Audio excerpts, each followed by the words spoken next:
સિહોર બ્રહ્મકુંડ ખાતે અમાસ મંડળ દ્વારા દીપમાળા કરવામાં આવી। નમસ્કાર, શંખનાદ ન્યૂઝમાં આપ સૌનું ફરી સ્વાગત છે।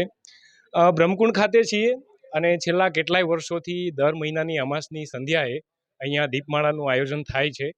પરંતુ આ વિશેષ દીપમાળા છે, આજે અમાસ પણ નથી, પરંતુ વિશેષ દીપમાળા એ કારણે છે કે આપણા સિહોરના વડીલ બબા કાકાનું થોડા દિવસ પહેલાં દેહાવસાન થયું અને એમની યાદીમાં એમની શ્રદ્ધાંજલિ રૂપે અમાસ મંડળ વતી અનિલદાદા, ભરતભાઈ મલુકા સહિતના સૌ વડીલો અને યુવાનો દ્વારા અહીંયા દીપમાળાનું આયોજન કર્યું છે। અને વિશેષ એ છે કે આપ જુઓ છો, બબા કાકાનો પરિવાર એ પણ અહીંયા ખાસ કરીને ઉપસ્થિત રહ્યો છે। દાદા, દીપમાળાનું આયોજન થયું છે ખાસ કરીને બબા કાકાની યાદીમાં, શું કહેશો આ સમગ્ર માહોલ વિશે? ખૂબ અમારી ઉપર જે અમાસ મંડળની જે કાકા ઉપરની લાગણી છે ને પ્રેમ છે, એટલે આ સરસ આયોજન સુંદર શ્રદ્ધાંજલિ આપવા માટે થઈને અમાસ મંડળે કર્યું છે, એમને અમે ખૂબ આભારી છીએ। બરાબર, દાદાએ આભાર વ્યક્ત કર્યો છે। આપણી સાથે પરિવારના અન્ય સભ્યો છે। નીરુભાઈ, અમાસ મંડળ દ્વારા આ સુંદર મજાનું આયોજન થયું છે બબા કાકાની વિશેષ યાદીમાં, શું કહેશો આ આયોજન વિશે અને એમની શ્રદ્ધાંજલિ વિશે? અમાસ મંડળે અનિલ દાદા છે, એમના પિતાશ્રી વખતથી મારા પપ્પા સાથે એટલે કે ભાનુશંકરભાઈ માસ્તર ત્યારના અમારા સંબંધ જૂના, અને અનિલ દાદાને મારા ફાધર પ્રત્યે, ભરતભાઈ તો અમારા કૌટુંબિક સંબંધ અને ધંધાકીય સંબંધ ભરતભાઈ મલુકાના, પણ આ અનિલ દાદા જ્યારે મારા પપ્પાનું નિધન થયું તે દિવસે સવારે જ મળી ગયા હતા, અને હું ના પાડતો હતો કે ન આવો, પણ છતાં તેમ છતાં મળી ગયા। અને તે દિવસે નિધન થયું, એમની અંતરની લાગણી અને એના ઓલા આયોજનના હિસાબે અમે બધા આવ્યા, અને અહીંયા આવીને અનેરું મન આમ વાઇબ્રેશન આવ્યું, પ્રસન્નતા થઈ, અને જે અમને શોખ થોડો હતો એ ઓછો થયો અહીંયા આવીને, એવું અંદરથી લાગે છે।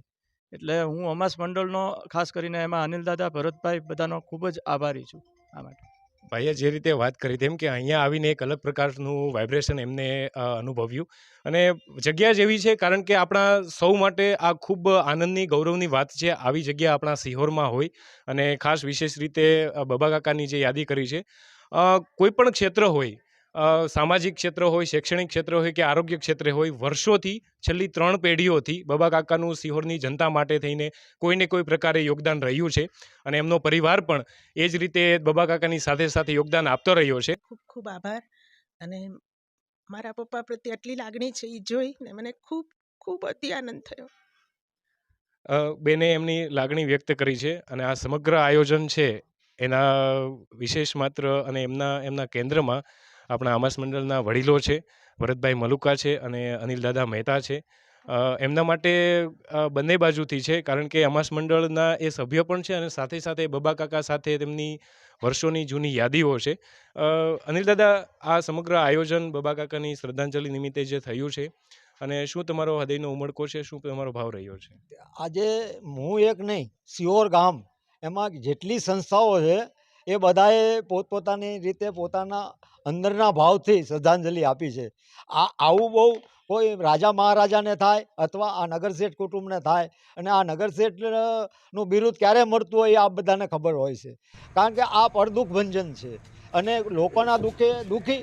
જેમ આપણે કૃષ્ણકુમાર કહેતા કે મારી રૈયત પ્રજા સુખી હો, એમ બાબા કાકાનું એક જ સૂત્ર હતું, મારું ગમે એ થાય, કોરોના હોય, ગમે તે હોય, ભણતરનું હોય, પછી માનો કે પૌષ્ટિક આહાર જે નરેન્દ્રભાઈ અત્યારે કાઢ્યું, પણ એની 3 પેઢીથી જ્યારે સુવાવડી માતાને પ્રસૂતાની પીડાને જે અસહ્ય થાય અને ગરીબી હોય એ વખતથી ચાલુ છે, તે આજની તારીખમાં હું એનો સાક્ષી છું। મેં ઘણાને અપાવરાવ્યું છે, અને આવું જે છે કે ભાઈ આ એક સિહોરને એટલી મોટી ખોટ પડી છે, અને આપણે કુટુંબને એને એવી છે ભાઈ એ એની જેવું થતા તો વાર લાગશે। બાકી નેરુભાઈ, ભરતભાઈ, નીતિનભાઈ, પ્રણવભાઈ, જગદીશભાઈ એ પણ એને અટકીલે જાય છે। બાબા કાકા શિહોરના એના વડીલ નહીં, પણ આખા શિહોરના વડીલ હતા, આખા શિહોરની ચિંતા કરવાવાળા માણસ હતા। કોઈ પણ સામાન્ય માણસને કોઈને પ્રભુ સિવાય કોઈથી બોલાવતા નહીં, આવો પ્રભુ એવું કહેતા।